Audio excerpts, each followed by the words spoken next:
자, 오늘 본문 보도록 하겠습니다. 마태복음 12장 28절부터 32절 말씀입니다. 28절 같이 읽고 시작하도록 하겠습니다. 시작. 그러나 내가 하나님의 성령을 힘입어 귀신을 쫓아내는 것이면 하나님의 나라가 이미 너희에게 임하였느니라.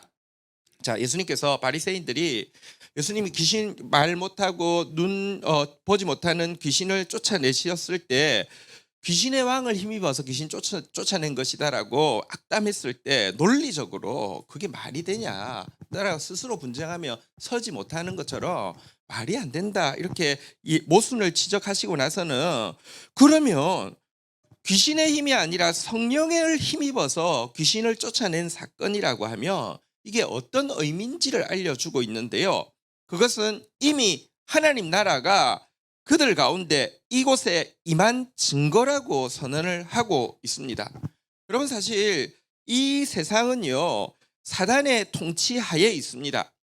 그래서 사탄을 이 세상 임금이라고 부르고요, 혹은 이 세상이라는 의미에서 공중권세 잡은 자라고도 합니다. 왜냐고 하면 사탄은 죄의 싹슨 사망이라는 이 율법의 조항으로 인해서 죽음 아래에 놓여 있는 죄인 위에 합법적으로 통치하는 자가 되었습니다. 이 세상은 사탄의 통치 아래에 있고요, 모든 인류는 사탄의 나라에 속한 상태가 되었습니다. 왜냐고 하면 인간 중에 죄에서 자유로운 사람 한 명도 없고요, 사망에서 자유로운 사람이 한 명도 없기 때문에 그렇습니다. 그런 사탄의 통치 영역인데, 명백히 이 세상이 사탄의 통치 영역인데 성령이 오셨고 성령에 의해서 귀신이 쫓겨나는 일이 있다는 것은 사단의 통치에 균열이 일어났다는 뜻이고요, 하나님의 통치가 그 균열 사이로 들어왔다는 뜻이고요, 하나님의 승리가 시작되었다는 뜻인데, 어차피 사단과 하나님의 싸움에서 싸움이 안 되기 때문에 여러분 지금 여기 초등학교에도 일진이 있다고 치십시다. 일진이 막 큰 소리 치는데 막 아직도 큰 소리 치고 있어요. 근데 문 열고 마동석이 딱 들어왔어요. 그러면 여러분 이건 이제 게임 끝난 거잖아요, 그죠? 그래서 그 말입니다. 하나님 나라가 이미 너희에게 임하였다, 이렇게 이야기를 하고 있는 것입니다. 여러분, 여기 하나님 나라란 우리 자꾸 생각합니다. 미래의 천국을 이야기한다, 어떤 장소를 이야기한다고 생각하는데 그게 아니라 하나님의 통치가 미치기 시작한 전 영역이 하나님 나라입니다. 여러분, 하나님 나라는 너희 안에 있다라고 이야기하고 있고요, 하나님 나라는 성령 안에서 누리는 의와 기쁨과 평화라고 이야기했는데요. 여러분 보십시오. 지금 하나님의 통치가 이미 우리 안에 이루어져 있습니다. 사실 오늘이 이제 마지막 날인데요. 우리 성도님들 어떤 의미에서는 제가 새벽을 깨우고 이렇게 나오는 게 보통 일이 아니잖아요, 그죠? 그래서 이제 끝나서 참 좋겠다 이렇게 생각 들고 저도 좋다는 마음도 있습니다. 저도 사실은 지금 이제 새벽마다 이렇게 한다는 게요. 근데 우리 어떤 분이 사실은 멀리서 오고 또 이렇게 여러 가지 상황들 가운데서도 참 건강이라 쉽지 않겠다 싶었는데 이제 다 끝나가서 좋지요 하니까 말씀 메모리가 너무 커서 계속 했으면 좋겠다고 이렇게 이야기를 하는데, 보십시오. 성령 안에서 누리는 의와, 그러니까 이 성령께서 의라는 건 말씀이잖아요. 말씀이 막 성령이 막 말씀하시는 게 느껴지고요, 희락과 그러니까 기쁨이 있고요, 평강. 우리의 상황은 보면 참 문제가 많고, 와, 저분이 기뻐할 수 있을까? 저분은 좀 이렇게 뭐랄까요, 기도하면서도 막 슬프지 않을까? 아니요, 평강이 있고요, 기쁨이 있고요. 진짜 하나님 나라가 지금 성령 안에서 하나님의 통치가 우리에게 임했다는 것입니다. 할렐루야. 우리 옆에 분들에게 축복합시다. 하나님 나라가 이미 당신에게 임하였습니다. 근데 또 거꾸로 이 땅을 보면요, 아직도 정말 공중권세 잡은 자의 영역 안에 있고 정말 사탄이 세상의 임금이구나, 이 사실이 이렇게 더 와닿습니다. 하나님 나라가 이미 임했다는 것이 마동석 왔는데도 얘가 막 여전히 큰 소리 치고 있는 것 같아요. 왜냐하면 이 세상을 보면 죄악은 여전히 가득하고요, 사단은 자유롭게 막 온갖 더러운 죄악의 역사를 행하고 있는 것처럼 보입니다. 하나님 나라가 임했다는 증거가 너무 약한 것처럼 보이지 않습니까? 그런데 하나님 나라가 이미 임했다고 하고 나서는요, 29절에 보면 하나님 나라가 이미 임한 확실한 증거를 제시하고 있습니다. 같이 읽도록 하겠습니다. 시작. 사람이 먼저 강한 자를 결박하지 않고서야 어떻게 그 강한 자의 집에 들어가 그 세간을 강탈하겠느냐? 결박한 후에야 그 집을 강탈하리라. 이게 무슨 말일까요? 사실 이 말씀은 예수님께서 보지 못하고 말하지 못하는 귀신 들린 자를 고쳐주고 나서 하신 말씀입니다. 그래서 여기서 강한 자란 그를 붙잡고 있던 귀신을 이야기하고요, 세간을 강탈했다고 했는데 이 세간은 그의 사탄의 통치 아래에 있던 그 영혼, 말하지 못하고 보지 못하는 그 영혼을 이야기합니다. 예수님은요, 이 세상의 임금이고 공중권세 잡은 사단이 쫓겨났다, 결박당했다는 것에 대한 가장 중요한 증거로 이 죄악된 세상에서 사탄의 세간, 다시 말하면 그의 지배 아래 있던 사람이 여러분 이렇게 건짐을 받고 있다는 것을 가장 확실한 하나님 나라가 임한 증거로 이야기를 하고 있습니다. 예를 들어 여러분, 엄마 아빠가 밖에서 일을 하고 있는데 급하게 전화가 왔습니다. 집에 불이 났다는 것입니다. 여러분, 그 안에 아기가 있습니다. 근데 여러분, 엄마 아빠가 막 도착했다는 확실한 증거가 무엇일까요? 그 전화를 받고 도착했다는 확실한 증거가 무엇일까요? 소방관이 말려도요, 뛰어 들어가서 아기를 건져 나온다고 하면 엄마 아빠가 도착한 확실한 증거가 되겠죠. 여전히 보면 막 집은 불타고 있는데도 아기를 건져낸다는 것은 엄마 아빠가 도착했다는 확실한 증거 아니겠냔 말입니다. 왜? 엄마 아빠에게 있어서 불타는 집보다 아기가 천배만배 귀하잖아요. 하나님께 있어서 한 영혼은 우주보다 귀하다라고 이야기하고 있는데 하나님이 개입했다, 하나님의 통치가 임했다는 증거가 무엇이냐? 여전히 세상은 사탄이 다스리는 것 같고 막 불을 불타는 것 같고 난리가 난 것처럼 보이지만 이런 세상 속에서도 영혼이 구원받고 있다는 것은 정말로 하나님께서 이 가운데 들어왔다는 확실한 증거가 아니냐, 이렇게 이야기하고 있는 것입니다. 여러분 한번 생각해 보십시오. 사실 영혼이 구원받고 있다는 것은 기적 중에서도 기적입니다.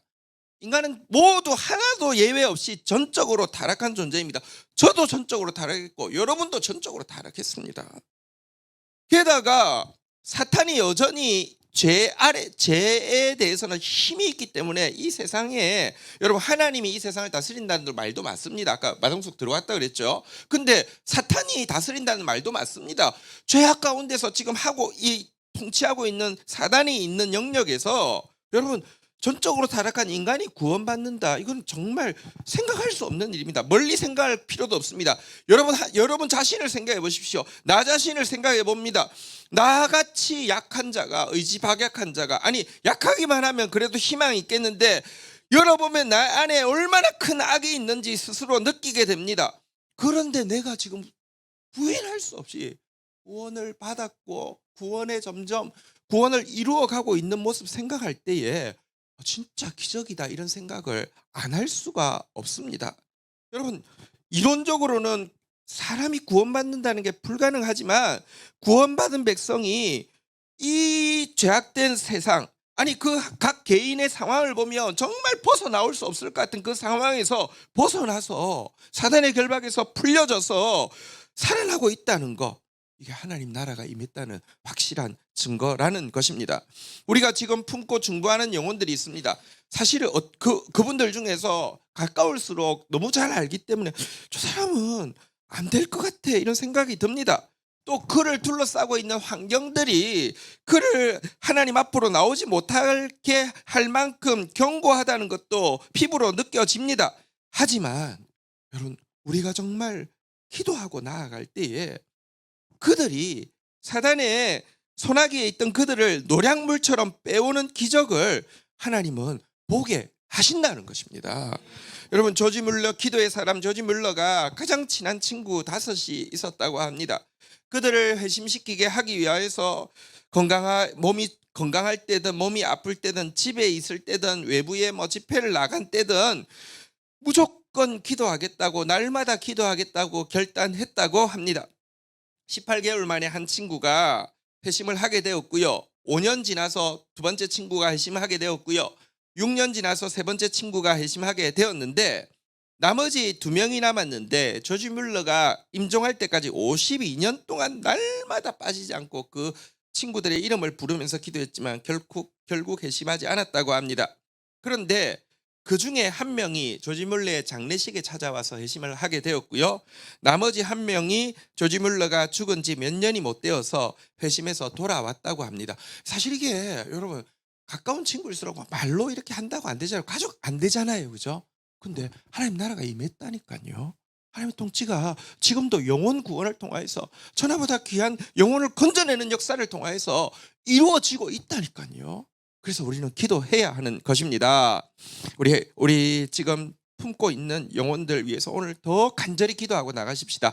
그들을 향해서 선포하십시다. 한번 따라하겠습니다. 하나님 나라가 이미 임하였느니라. 자, 그리고 나서 30절에 예수님께서는 결단을 촉구하십니다. 같이 읽겠습니다. 시작. 나와 함께 아니하는 자는 나를 반대하는 자요, 나와 함께 모으지 아니하는 자는 해치는 자니라. 자, 예수님께서 귀신 축출의 영적인 의미를 정확하게 설명해 주고 나서 나와 함께 하는 자가 되라. 나와 함께 하는 자가 무엇입니까? 나와 함께 영혼을 건져내고 영혼을 모으는 자가 되라고 도전하는 것입니다. 나와 함께 하지 않고 기껏 건져내는 영혼들을 도리어 막 흩어버리는 자가 되는 것은 나를 반대하는 자다라고 이야기하면서 나를 반대하는 편에 설 것이냐, 나와 함께하는 편에 설 것이냐라고 그 자리에 있는 바리새인들과 또 무리들에게 결단을 촉구하고 있는 것입니다. 예수님은 지금 자기의 전부를 바쳐서 사실은 불 속에 뛰어 들어가서 아이를 건져내고 자기가 대신 불타듯이 이 죄와 사망의 권세, 죄의 싹슨 사망이라는 이 율법의 이 그 저주를 다 감당하시면서까지 건져내는데요. 그런데 그런 예수의 사역에 대해서 바알세불의 힘을 입어서 뭐 한다라고 모독하고, 그래서 그 앞에 나오르는 영혼을 나오지 못하도록 막고 있고 걸림돌이 되고 있고 기껏 건져낸 영혼마저도 실족시키려고 하고 있는 자들에 대해서 지금 당장 그 일을 내려놓으라고 이야기하고 있습니다. 여러분, 우리가 예수님과 함께 영혼을 살리는 자, 영혼을 모으는 자가 되어야지 교회 안에서도요 영혼을 실족시키는 자가 있다라고 이야기하죠. 절대 그래서는 안 됩니다. 마태복음 18장 6절에 보면 무엇이라고 예수님 이야기하십니까? 같이 한번 읽도록 하겠습니다. 시작. 누구든지 나를 믿는 이 작은 자 중 하나를 실족하게 하면 차라리 연자 맷돌을 그 목에 달려서 깊은 바다에 빠뜨려지는 것이 나으니라. 여러분, 어떻게든지 우리 사람 살리는 편에 설 수 있도록 정말 깨어 근신해야 할 것입니다. 그러면서 이제 결단을 촉구하고 나서는 무서운 경고로 예수님의 말씀을 마치고 있는데요. 31절 32절 교독하겠습니다. 그러므로 내가 너희에게 이르노니 사람에 대한 모든 죄와 모독은 사심을 얻되 성령을 모독하는 것은 사심을 얻지 못하겠고. 32절 같이 읽겠습니다. 시작. 또 누구든지 말로 인자를 거역하면 사심을 얻되 누구든지 말로 성령을 거역하면 이 세상과 오는 세상에서도 사심을 얻지 못하리라. 무서운 경고를 선언하십니다. 이 세상뿐 아니라 오는 세상에서도 절대로 용서받지 못하는 죄에 대해서 이야기하십니다. 여기 보니까 31절에 보니까 심지어 사람에 대한 모든 죄와 모독이 용서받을 수 있고 사람에게 잘못한 거, 심지어 사람의 아들로 오신 예수님을 향한 모든 죄와 거역하는 말도 용서받을 수 있다라고 이야기하고 계시죠. 사실 생각해 보면 여러분, 십자가에 처형하면서까지 조롱했던 그 십자가 아래에 있던 사람들도 예수님이 저들이 하는 일을 알지 못합니다 라고 하면서 용서하셨고요. 당신을 믿는 자들을 박해하던 사울을 찾아가셔서 사울아 사울아 내가 어찌하여 나를 핍박하느냐라고 하면서 그를 변화시키신 분이 예수님이십니다. 정말로 말로 행동으로 모독하던 그들을 용서하시고 변화시키기까지 하신 분이신데요. 하지만 성령을 모독하는 것에 대해서는 영원토록 용서받을 수 없다라고 이야기를 하고 있는데요. 성령을 모독하는 거하고 예수님을 모독하는 게 무슨 차이가 있을까요? 성령을 모독한다는 게 구체적으로 무엇일까요? 성령께서 하시는 가장 중요한 사역은요, 죄인에게 죄를 깨닫게 하는 것입니다. 제가 계속 이야기하지만 성령의라 여러분 죄를 깨닫게 하는 것이 성령의 가장 중요한 역사예요. 죄를 깨닫고 자각하고 하게 하고 나서는요, 예수님의 구원의 초청, 하나님 나라의 초청에 반응하게 하는 것도 성령님입니다. 성령이 아니고는 예수를 구주라고 시인할 수 없거든요. 그리고 성령께서는요, 구원받은 자 안에 진리를 계속 깨닫게 하심으로 하나님 닮은 온전한 모습으로 성숙해 갈 수 있도록 하시는 것이 성령이신데, 이 같은 성령의 역사를 조롱하고 모독하고 거역하게 되면요, 온전한 회개에 나아갈 수 없고 온전한 구원에 이를 수 있는 가능성이 차단되어지게 되지요. 그러면 이것은 스스로가 용서받을 수 없고 하나님 나라에 들어갈 수 없는 자가 되기로 결단하는 것과 마찬가지죠. 이게 기본적으로 성령을 모독한다, 혹은 그냥 용어로는 한번 따라하겠습니다. 성령 회방죄, 성령을 회방한다라는 단어의 의미입니다. 하지만 그래서 이거를 그냥 보통 뭐라고 이야기하냐면, 많은 사람들이 예수 믿지 않는 것이 곧 성령 회방죄다 이렇게 이야기합니다. 예수 믿게 하는 성령을 방해했으니까. 근데 이것만이 성령을 회방하는 유일한 죄다, 이것은 성령을 모독하는 죄, 성령을 회방하는 죄에 대한 충분한 설명이 되지 못합니다. 구약 성경에 보면, 여러분, 구약은 이제 제사 제도를 통해서 용서받을 수 있겠죠. 왜냐하면 제사는 예수님의 죽으심을 상징하니까요. 그런데 구약에 보면 제사로도 용서받을 수 없는 죄가 나옵니다. 죄를 두 개로 나누고 있어요. 용서받을 수 있는 죄와 용서받을 수 없는 죄로 나누는데요. 용서받을 수 있는 죄란 두 가지인데요. 그릇 죄를 범한다.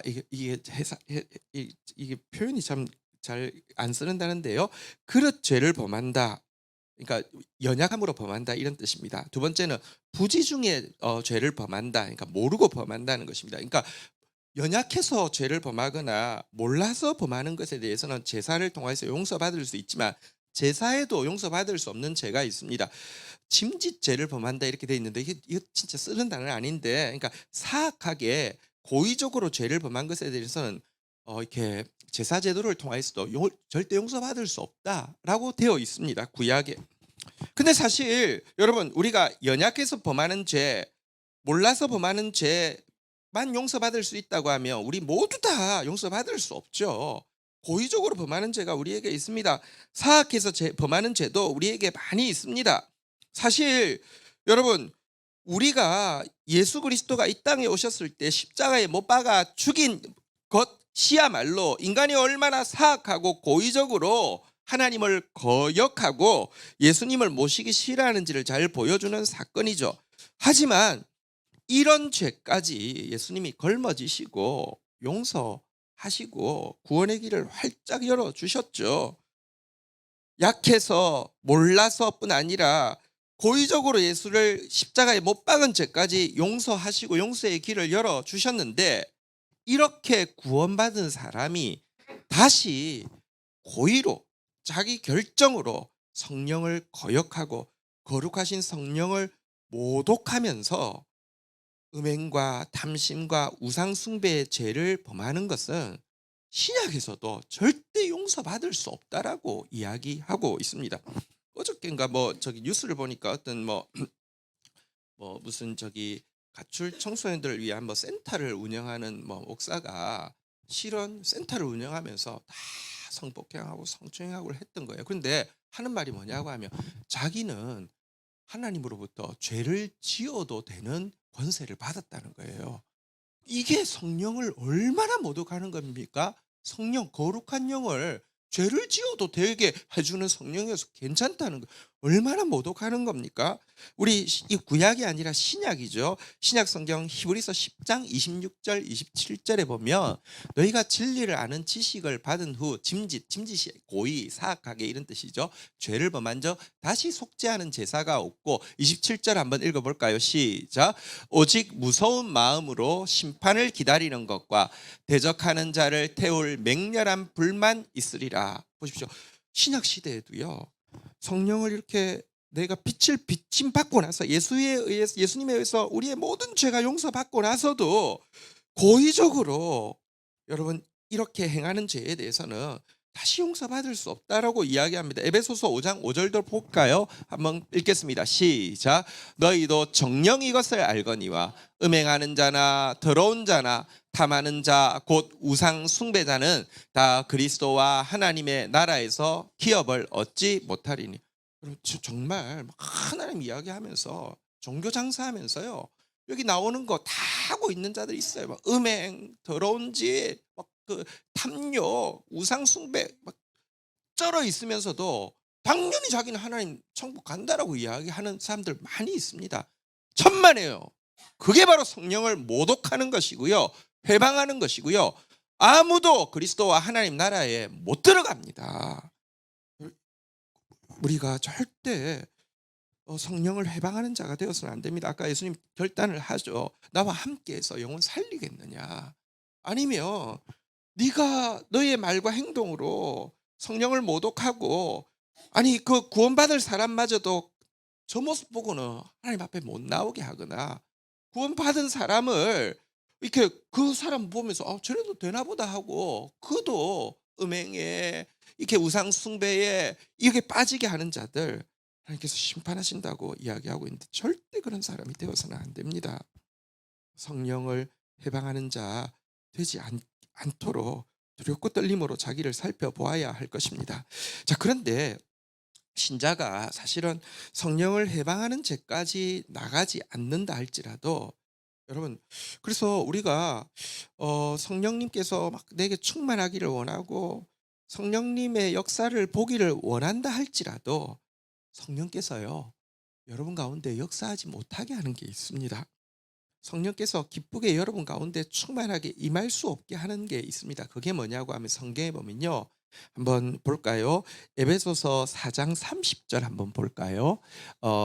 에베소서 4장 30절 같이 읽겠습니다. 시작. 하나님의 성령을 근심하게 하지 말라. 그 안에서 너희가 구원의 날까지 인치심을 받았느니라. 보십시오. 성령님은 인격적인 분입니다. 무슨 파워가 아니라 삼위 하나님 인격이에요. 우리가 막 성령님 막 어디 막 기도원 같은 데 가면 또 막 은사파 이런 데 가면 막 성령 하는데 문제는 성령님이 너무 오기 싫고요. 성령님이 너무너무 괴로워요. 자기를 부르는 소리를 듣는 게 괴로워요. 인격적인 성령님이셔서요. 왜? 하고 있는 일이 성령을 근심하게 하고 성령을 슬프게 하는 일을 하면서 성령 달래요. 성령 달래요. 인격이시기 때문에 기쁘게 역사하실 수 없게 하는 게 신자들 가운데 상당히 많이 있습니다. 도대체 성령을 근심하게 하는 게 뭐냐? 여러분 성령을 모독하지 않아도 그래서 정말 지옥 백성이 아니어도요. 교회 안에 성령을 근심하게 하는 경우가 굉장히 많습니다. 무엇이 성령을 근심하게 하느냐? 이것의 설명이 사실 그 25절부터 시작되어지는 것인데요. 여기 보면 성령을 근심하게 하는 것에 대해서 이렇게 이야기합니다. 같이 읽어볼까요? 시작. 그런즉 거짓을 버리고 각각 그 이웃과 더불어 참된 것을 말하라. 이는 우리가 서로 지체가 됨이라. 성령을 근심하게 하는 것은 모든 종류의 거짓입니다. 거짓이 들어오면 성령은 굉장히 역겹게 느끼고요. 슬퍼하시고 탄식하십니다. 반대로 거짓이 들어오면 사단은요. 거짓의 아비이기 때문에 거짓의 그 오리지널리티를 가지고 있기 때문에 저작권을 요구하고 우리에게 막 다시 개입할 수 있게 된단 말입니다. 근데 이 거짓이 무엇이냐? 너 거짓 말 안 했는데요. 이야기할 수 있는데요. 거짓에 대해서 26절부터 보면 세 가지 거짓을 이야기하고 있는데요. 26, 27 교독하겠습니다. 분을 내어도 죄를 짓지 말며 해가 지도록 분을 품지 말며 27절 읽겠습니다. 시작. 첫 번째는 성격적인 거짓이 있습니다. 그게 뭐냐고 하면 분노인데요. 여러분 26절에 보는 바대로 분을 내어도라고 되어 있습니다. 내도 괜찮습니다. 그리스도인 분내도 괜찮습니다. 그런데요. 분을 내는데 잘못된 데에 대해서 분낼 줄 아는 게 불의에 대해서 이 분노할 줄 아는 게 그리스도인입니다. 그런데요. 이게 해가 지나도록 분을 계속 품고 이게 죄가 되게 하는 성격적으로 이 분노에 사로잡혀 있는 사람이 있어요. 그럼 자기는 의분이라고 생각하는데 사실은요. 사단에게 틈을 주는 것입니다. 내가 계속 분노에 사로잡혀 있는 것은요. 무언가 거짓이 들어와 있는 겁니다. 나는 옳고 저는 나쁘다는 이런 뭐 이렇게 거짓된 판단이 들어와 있거나 여러분들 그치지 않는 분노가 있다고 하면 이것은 거짓입니다. 여러분 성격에 들어와 있는 거짓입니다. 이것이 성령을 굉장히 슬프게 합니다. 분노의 사람이 아니라 온유의 사람이 되기를 부탁드립니다. 28절에 보면요. 소유에 대한 거짓이 있습니다. 도둑질이죠. 같이 읽겠습니다. 시작. 도둑질하는 자는 다시 도둑질하지 말고 돌이켜 가난한 자에게 구제할 수 있도록 자기 손으로 수고하고 선한 일을 하라. 사실 도둑질이란 말이 원어에는 거짓이라는 뜻이 아예 원어에는 담겨 있습니다. 도둑질이 거짓입니다. 나 도둑질 하지 않는데요. 성경에 보면 도둑질에 대해서 세 가지를 도둑질하고 이야기합니다. 내가 취할 만한 것 이상을 취하는 것, 불로소득을 취하는 것을 도둑질이라고 이야기합니다. 여러분들 땀 흘리지 않고 막 이렇게 일확천금을 노리는 거, 그거 도둑질이라고 성경이 이야기합니다. 그거 막 좋아하고 그거 쫓아가는 도둑질하는 사람 되지 마십시오. 취할 만한 거 이상을 소유하지 마십시오. 두 번째로 다른 사람의 정당한 권리를 무슨 뭐 거짓말을 통해서든지 완력을 통해서라든지 협박을 통해서든지 해서 침해하는 행위, 이것도 여러분 이 도둑질이라고 이야기하고 있습니다. 세 번째로 마땅히 써야 할 곳에 쓰지 않고 움켜쥐고 있는 것도 도둑질이라고 이야기하고 있습니다. 하나님 여러분에게 주신 것이 여러분만을 위해서가 아니라 컨베이어 벨트처럼 어딘가 흘려보내라고 하는데 어느 순간 콱 쥐기 시작하면 나는 내가 수고해서 이거 내 거니까 도둑질 아니라고 생각할지 모르는데 하나님은 보실 때 그 소유의 정체를 도둑질이라고 이야기한다는 것입니다. 이게 성령을 슬프시게 해요. 여러분 내가 막 뭔가 많이 가졌어요. 막 성령 달라고 하면서 축복 달라고 하면서 많이 가졌는데 이거 딱 움켜쥐고 서 있는 모습, 그러면서 더 달라고 할 때 성령님은 슬퍼하신다니까요. 왜? 도둑질했으니까. 왜? 그것이 거짓이니까. 마지막으로 29절 언어에서의 거짓이죠. 같이 마지막으로 읽도록 하겠습니다. 시작. 무릇 더러운 말은 너희 입 밖에도 내지 말고 오직 덕을 세우는데 소용되는 선한 말을 하여 듣는 자들에게 은혜를 끼치도록 하라. 여러분 입을 통하여서 거짓말 나오거나 혹은 입을 통하여서 여러분 덕을 세우는데 소용되지 않는 말들 하는 거, 이게 사단이 개입해 있는 것이고요. 이게 성령을 너무 슬프게 한다라고 이야기합니다. 여러분의 말 한마디가 진짜 성령 충만하면 어떻게 되는 줄 아십니까? 정말 듣는 사람도 느끼지 못했어요. 별로 기분 나쁘지 않았어요. 몰라요. 근데 말한 사람은요. 성령이 충만하면 안다니까요. 작은 말에서도 조금 더해서 말한 것 때문에 소금 조금 더하면 짜지는 것처럼 상대방에게 덕이 안 됐고, 이게 내 작은 말 속에 거짓이 들어갔다는 거 성령이 기가 막히게 이야기해 주세요. 성령 충만하면. 그런데 여러분 성령 충만하지 않으면 모를 뿐 아니라 모르면서 지금 성령을 내 말로 너무 근심되게 하는데 성령 달라고 계속 외치는 사람이 있어요. 아닙니다. 여러분 말 속에서 성령을 근심되게 하는 이 거짓된 말들, 더러운 말들 빼야 된다라고 이야기하고 있습니다. 성령을 소멸하는 자가 이 성령을 모독하는 죄 짓지 않는다 할지라도 성령을 근심되게 하는 자가 아니라 성령을 기쁘시게 하는 저와 여러분들 되기를 주의 이름으로 축원드립니다. 자리에서 일어서시겠습니다. 우리 같이 한번 찬양하고 기도하며 나가도록 하겠습니다.